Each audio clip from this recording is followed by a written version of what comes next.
everybody, welcome back to another video. Today we are going to be talking about something that I get asked about quite a bit, and that is finding a sustainable work-life balance while at university. Now, for those of you that have never seen my face before and don't know what I do, I'm in my 4th year of studying primary education at the University of Aberdeen. And obviously the words 4th year strike a lot of fear into people's hearts. They just think that it means sitting at the library, drowning in assessments, but that isn't the case. And in September, when I started 4th year, I kind of had a realisation that 4th year is my last year of university. After I graduate in summer, this sort of lifestyle I've been used to living for the last 4 years is going to end. And so I've got to learn to make the most of it. And so all throughout this last year, I've been making a real effort to kind of find that work-life balance, because after you leave uni, things are going to change. There's no two ways about it. So you've got to learn to make the most of it while you can. I'm talking have fun, create memories, while also still getting good grades and showing up to uni. So that's what I'm going to talk a little bit about today, how to find that balance. And the first of my many tips is organisation is key. If you want to be able to be the type of person that can say yes to things at quite short notice, you actually need to be pretty organised to make that happen. I've always been quite a naturally organised person. I really feel it stresses me out and it makes me feel really anxious when I don't really know what's going on.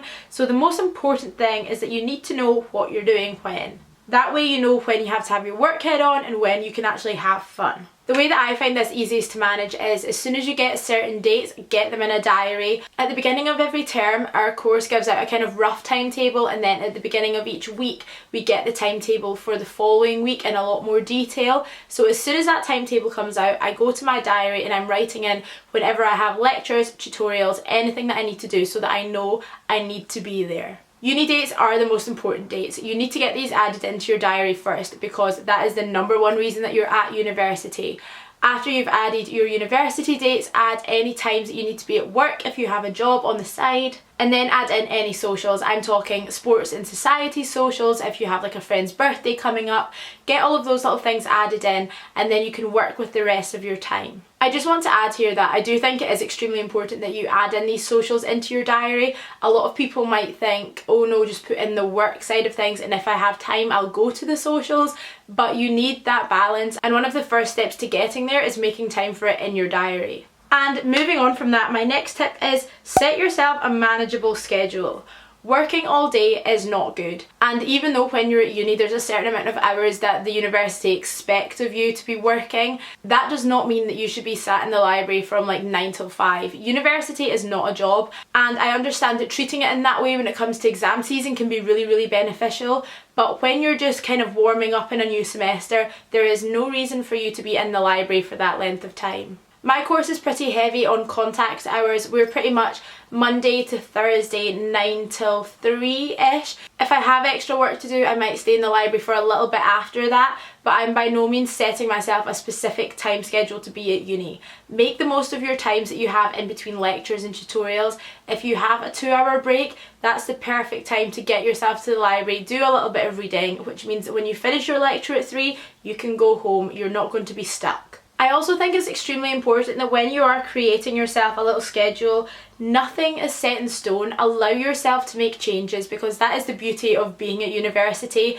Things aren't black and white and things can be moved about a bit. So if you're planning that in this 2-hour break you're going to go to the library and you're going to read X, Y and Z chapter for an assessment coming up, but then you get a message from your friend asking to go for coffee, go and do that. The reading will always be there, and it's important that you kind of weigh up your priorities at the time. Obviously, I'm not saying like pap off all your work just so you can go for coffee with your friends all the time, but be aware that you're going to have another time to do that reading, and when you're at work you're not exactly going to be able to do that, so make the most of you being in control of your schedule. And this goes back to the first point. If you know what you need to do, when you need to do it for, you'll be able to play with your timings a little bit more. My third tip is perhaps one of my most important in maintaining a sustainable lifestyle, and that is look after your health. I'm talking things like going to the gym, eating good food and making time for relaxation. It can be really hard at uni to get caught up in all of the buzz of like the hustle mentality and also the out every night thing, but you need to find that middle ground and make time for these things. I found that going to the gym actually really helps in managing a sustainable schedule. I try to go to the gym every second day, and I feel like that works well for me and what I like to do. Like, I'm not out here trying to become the next like bikini model or something, but I find that going to the gym really helps to clear my mind, and it makes me feel just a lot better within myself. And if you treat going to the gym like you would treat a hair appointment or something like that, then it's going to be a lot easier to get into that rhythm of things. Like, you wouldn't book a hair appointment and not show up to it. So if you say to yourself, okay, every Tuesday after I finish uni I'm going to go to the gym, every Thursday after I finish uni I'm going to go to the gym, then it creates that habit a lot quicker. Similarly with relaxation, have a scheduled time. It doesn't need to be every night. It can just be a few nights a week that you do something that you really enjoy, whether that is going for a walk by yourself, whether that is reading a book, whether that is just watching a TV show with your friends. That sort of stuff is really important. And as for food, have a few really good, simple, easy, healthy recipes that you're going to be able to fall back on if you're uninspired, busy or hungover. Because if you're able to keep eating well, that's really going to have a big effect on how you feel about yourself. When I've been at uni over the last few semesters, I've made a big deal about going out midweek, because I know that when I'm on placement and when I start my probation year, midweek nights out will be over.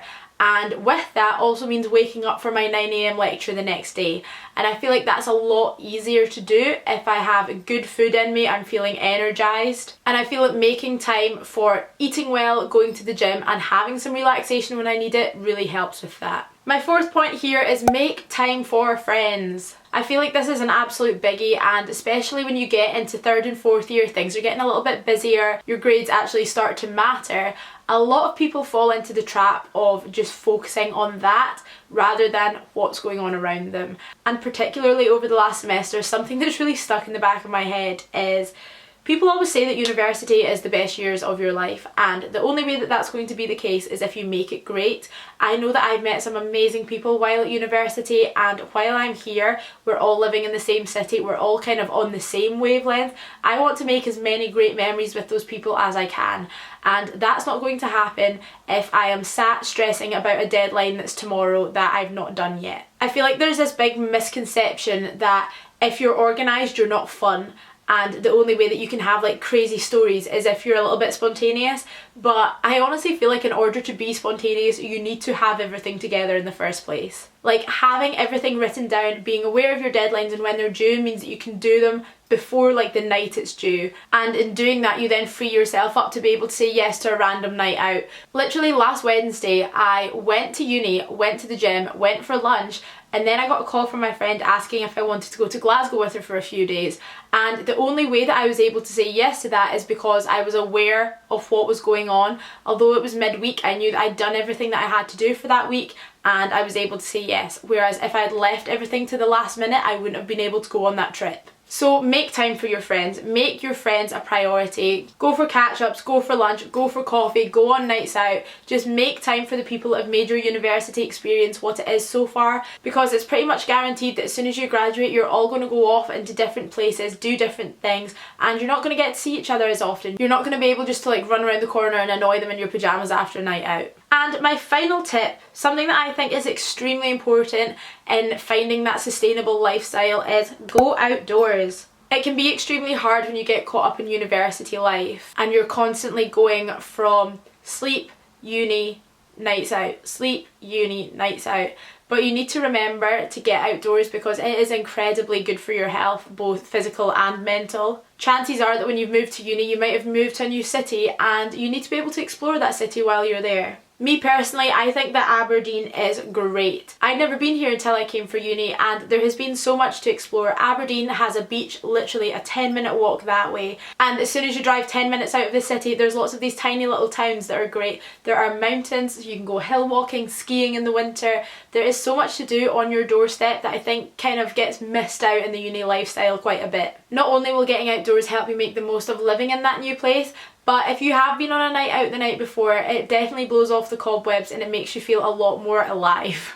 There is so much to do and see while you're at university, and I feel as though what I want to get across most in this video is there is definitely a way to make the most of all those situations. You can live a healthy lifestyle, get good grades and achieve while also going out and having fun with your friends, and that's something that I feel like a lot of people really doubt or kind of look down on a bit. It's all about balance, and you need to find what works for you. I feel as though moving into 4th year, I've definitely found what works for me. I've found that balance. I know when I need to get my head down and concentrate, and I'm keen to make the most of the situations where that isn't the case. So if you're watching this wanting to do the same, I highly recommend that you have a little look into your lifestyle, make a few changes, and hopefully that will help you make the most of your time at university. But for now, I'm going to disappear off. Thank you guys very much for watching. This video is going to be posted both onto my own YouTube channel and onto the Unite Students YouTube channel. So whether you're watching from one or the other, definitely have a little switch over, because if you like videos like these, you're going to find a lot more on both channels.